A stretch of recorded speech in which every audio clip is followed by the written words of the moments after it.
Oh,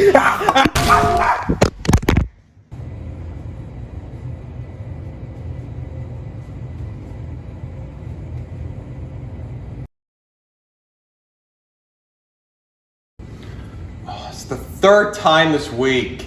Ow! It talks! That's the second time this week. Hey, what was that for? Well, tell me, small one, you see something small and unusual appear in front of you all of a sudden, would you not hit it with a pan? That's what I thought. My name is Crewmate. Of course it is. And I appeared in your house to ask a question. Hold up one sec. Is that chocolate milk? Stress drink. Go on. Okay then, here it goes. Can I live with you? Sure.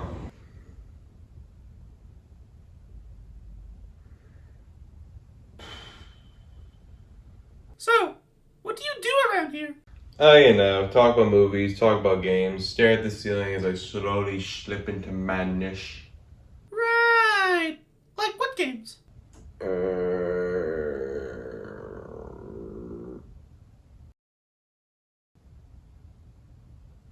Hello there. The internet has given the spotlight to many games that are now household names. Minecraft, Fortnite, Fall Guys, Roblox, and Among Us. The game that everyone was playing over lockdown of 2020 and was the reason why no one was playing Fall Guys. That makes me feel so bad for poor Fall Guys. They totally stole our designs. Want to say that again? But Among Us has had a very interesting history from its beginning years of not 2020 to why barely anyone talks about it today. Among Us is an online multiplayer social deduction game developed and published by Inner Sloth. It's been released on Android, iOS, Microsoft Windows, Nintendo Switch, PlayStation 4, PlayStation 5, Xbox One, and Xbox Series XS.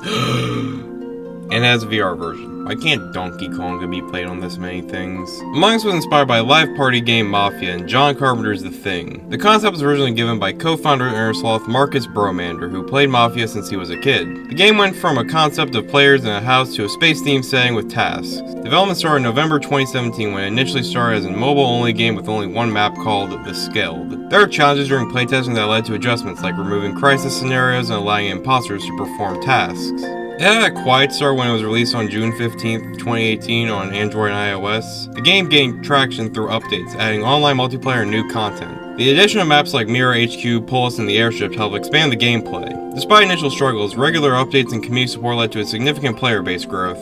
The game would go on to reach its peak in 2020 during lockdown after a bunch of famous Twitch streamers and YouTubers started playing it, the first being Soda Poppin'. After that, the game started getting released on Switch, PS4, PS5, and Xbox Series XS from late 2020 through 2021. Another sign of its popularity was the fact that it plagued every single meme. It's like you actively cannot escape these memes. They're a plague, I tell you. That's pretty sus of you. I will burn this house down with the both of us in it. But enough talk, let's see where the game is now. So we open up the game and oh my god, what happened to the UI? I know the main title screen UI isn't the biggest deal ever, but the original UI looked more unique than this. I don't know, just a personal thing. First off, there's a shop for cosmetics that requires you to spend these red bean looking things. You gain these from the end of a game, and I don't think that they require real life money. Yes! Game currency doesn't require real life money! We've done it! There are also stars you can buy with real life money in bundles. God! Anyways, we can play either local or online play. And online can always be more chaotic than local, so online it is. I mean, I can play local with you. No. So you pick between hosting a server, going on a public server, or making a private server, so we'll choose public. You can choose a server that you want to play, you can choose what kind of server you want to be in, like maps, or how many imposters you want in the game. The game can have anywhere from 4 to 15 players in a game.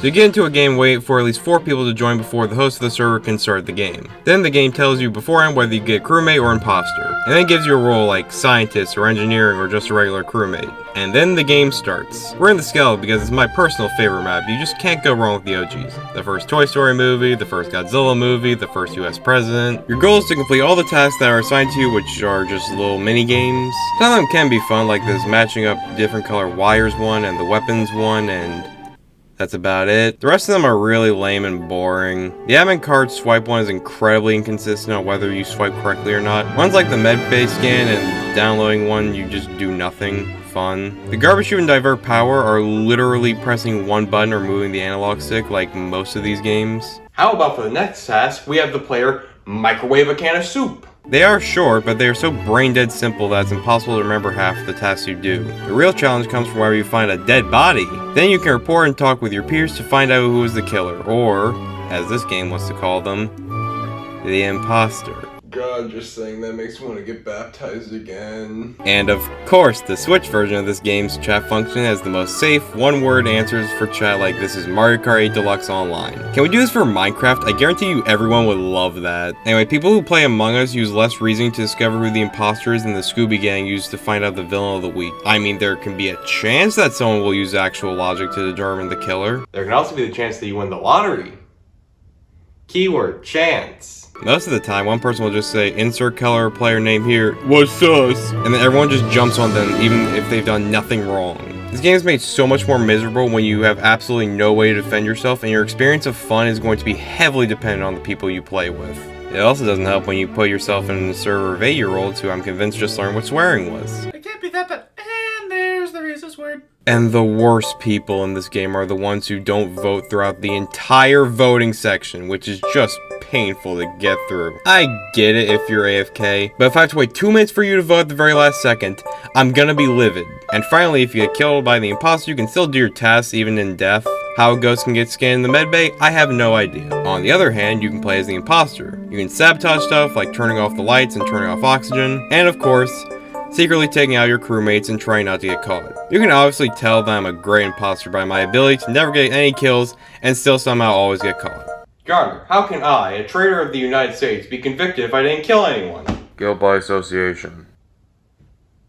Fair enough. So that's the basic concept of Among Us. My big thing with Among Us is that out of the big games on the internet, this is the one that is the most reliant on the people you play with. Minecraft is perfectly fine either single player or multiplayer. Fortnite matches end one of two ways. And Fall Guys, no one has fun, so everyone has fun. Oh, and Roblox is there too, I guess. But Among Us, you are actively trying to work with others to beat the imposter, and that can be really hard when you're on a server of people who just could not care less. Especially when you start a match and half the lobby leaves just because they didn't get imposter. My favorite people. Do you just dislike everyone who plays this game? Yes. Now, as time has gone on, the less people talk about this game. It does have a couple memes appear in your average meme compilation every once in a while. It's like Minecraft memes and SpongeBob memes. That's just never going away. But this game is nowhere near as big as it used to be. And sometimes playing it feels like you're playing an old Atari game. Not in controls or graphics, but in the feel of you playing it, if you catch my drift. It's like trying to revive the bubonic plague. Why am I doing this? So to answer the question,